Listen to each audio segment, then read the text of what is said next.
14. desember. Stúfur litli mættur. Hann búinn að fara allt land í nótt og gefa í skóinn og núna stattur á bílastæðinu fyrir utan Kringluna. Hann ætlar að athuga hvort sé ekki einhver stillt börn í Kringlunni sem hægt að gefa litlar gjafir.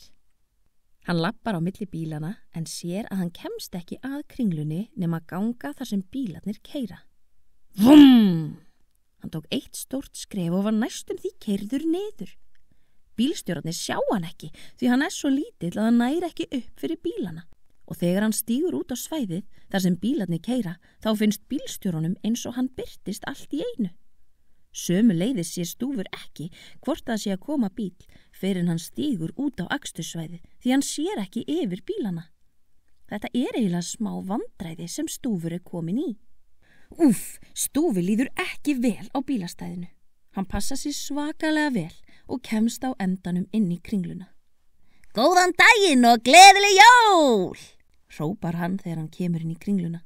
Hann sest niður og áður en hann veit af börnin í Kringlunni farin að mynda einfalda röð. Þetta hljóta að vera stilltustu börn í heimi. Ef þau myndu hrúast að honum í einu þá fengi engin neitt því Stúfur kæmist ekki í pokann sinn til að ná í gjafirnar. En af því að þau standa prúð í röð, þá getur Stúfur talað við eitt barn í einu og gefið því gjöf. Ef umferðin hefði ekki reglur og öll myndu bara reyna að fara beint þangað sem þau vilja fara, þá ansi líklegt að það yrðu margir árekstrar og þá kæmist engin neitt, því það væru kyrrstæðir klestir bílar út allt. En hvers vegna geta bílastæði verið hættuleg börnum?